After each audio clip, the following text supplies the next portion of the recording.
The November cold of Louisville, 1973. Muhammad Ali had returned to his hometown. Between the big fights, bright lights, and world tours, there was something he occasionally needed. His roots, the place where it all began. Those narrow streets, those old gyms, the smell of the days when he first put on gloves. The small gym in central Louisville was where Ali had trained as a child. Different boxers worked here now. Young faces, ambitious eyes. When Ali walked in, as always, there was a brief silence. Then they recognized him, exchanged greetings, and training continued. But Ali's eyes caught on something in the corner, in the darkest corner of the gym, in a place nobody paid attention to. A middle-aged man was working the heavy bag, alone, with a rhythmic, persistent, determined rhythm. Left, right, left, right. The technique was flawless. The angle of every punch, the timing of every combination. But there was something. The man would occasionally stop, turn his head, as if he had heard a sound, then turn back to the bag. Ali approached, watched, and understood. The man's left eye wasn't working. The iris was pale, motionless. His right eye was still functioning, but had a trembling gaze, sensitive to light, easily tired, occasionally drifting. Beautiful technique, Ali said quietly. The man stopped. He had recognized the voice. Everyone recognized that voice. He turned slowly, looked at Ali with his right eye, squinted, focused. Then his mouth opened slightly. Muhammad Ali, the man said. His voice was hushed, surprised but calm. Danny Carter, said Ali. He had learned the name from the old trainer in the gym when he walked in. How many years have you been boxing? Danny draped a towel over his neck. 14 years. When did your left eye happen? Silence. Long, heavy silence. Most people don't ask this question. Either they don't know, don't care, or are too afraid to ask. Ali asked. Direct, open, respectful. 3 years ago, Danny said. In a fight, right hook. Doctors said the retina was completely damaged. Left eye finished. He paused.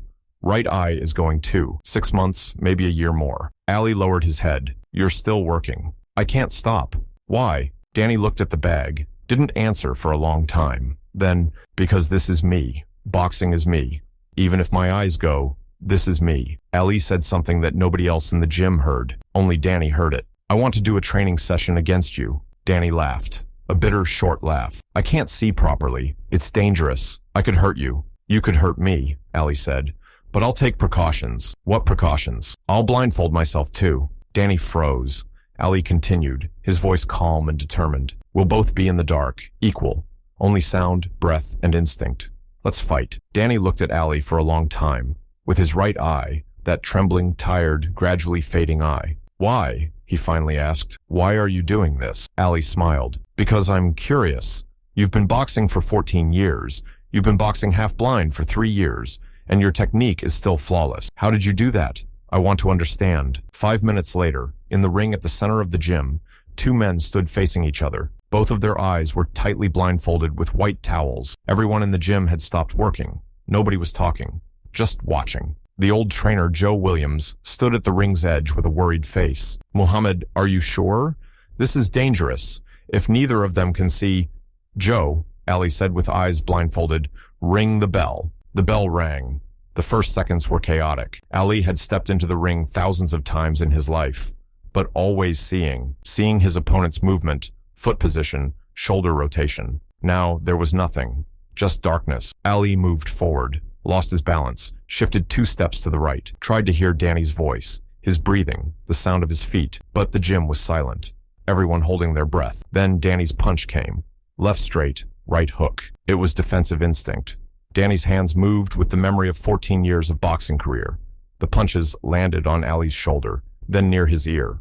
Ali stepped back. He had never experienced this. Stepping back in the ring was a foreign feeling for Ali. But now, in the dark, he was trying to find his balance. Danny was surprised too. He felt his punches land. They landed on Muhammad Ali. 3 years ago, when he lost his left eye, he had thought the chance to throw a punch at the world's greatest boxer had passed forever. Keep going, Ali said from the darkness, his voice flat, calm, determined. In the second minute, Ali's ears began to open.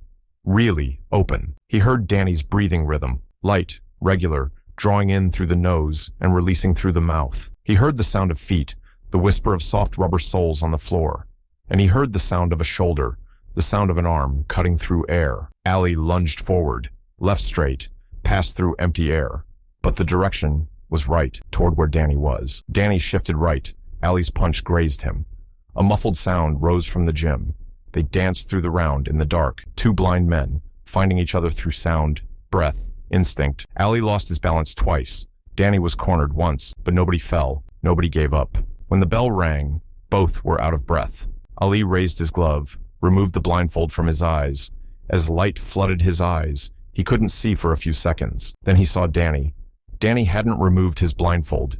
He was still in the dark, standing with hands at his sides, out of breath. But there was something on his face, something Ali rarely saw in the ring. It wasn't happiness. It was freedom. "Danny," Ali said quietly. Danny removed his blindfold. Light flooded his eyes. They squinted. He looked at Ali. "How was it?" Ali asked. Danny didn't answer for a long time. Then something nobody expected happened. Danny Carter, a 14-year boxer, a man who had taken countless punches and faced countless hardships, cried silently. Tears flowed down his cheeks. "For 3 years," he said with a trembling voice, "nobody wanted to fight with me. Everyone said, dangerous. Said, you can't see. Said, give it up. But you," he stopped. His voice tightened. "You blindfolded yourself. You became equal with me. I had forgotten this feeling." Ali sat down at the ring corner. Danny across from him. Both were sweaty, out of breath. The rest of the gym was frozen. Nobody moved. "I forgot too once," Ali said. "When they took my license in 1967. Couldn't box for 3 years. I was world heavyweight champion and couldn't stand in the ring. Every morning I woke up. Other men were fighting while I had to wait, as if a piece of me had been cut away. How did you get through that time?" "I didn't," Ali said. "I endured it. But then I understood something." "What?" Ali looked into Danny's eyes. Left eye motionless, pale. Right eye tired, trembling, but still there, still looking. "Loss doesn't destroy you. It remakes you. In those 3 years, I learned things I couldn't have learned in the ring. I learned patience. I learned silence. And most importantly, I understood that boxing isn't only about seeing. What is it only about?" Ali put his hand over his heart. "This. Just now you proved this to me for 3 rounds. Your eyes were blindfolded. My eyes were blindfolded. But you found me. Why? Because for 14 years, you boxed not just with your eyes, but with your whole body, your whole mind. When your eyes went, everything else grew stronger." Danny lowered his head. "But I can't fight anymore. When I'm completely blind." "When you're completely blind," Ali cut in, "you'll be a better trainer, because then you'll teach your students not just technique, but feeling. And the man who teaches feeling is far more valuable than the man who teaches technique." Danny raised his head. "What do you mean?" Ali stood up. "Build a boxing program for the visually impaired, here in Louisville. I'll help you. We'll find technical trainers, provide the necessary equipment, but the spirit of the program will be yours, because you now know 2 worlds, the world of the sighted boxer and the world of the unsighted boxer. Nobody else knows both." Danny stayed silent for a long time. The rest of the gym was silent too. Everyone had heard this conversation. Nobody made a sound. Finally, Danny spoke. "What if they've never seen it all? What if someone who is blind from birth wants to box?" Ali smiled. "Then you'll teach them, because you know the darkness, and you know how to find light in the dark." Danny Carter founded the Carter Boxing Academy in Louisville at the beginning of 1974. First year, 3 visually impaired athletes. Second year, 12. Fifth year, 37. The program grew, spread to other cities. The methods Danny developed, this unique approach to teaching boxing through the guidance of sound and feeling, caught the attention of the International Visually Impaired Sports Federation in the 1980s. At the 1988 Seoul Paralympic Games, a visually impaired boxing exhibition was organized. It wasn't an official category yet, but a demonstration. And in that demonstration, Danny Carter's most successful student, Marcus Webb, fought in the ring.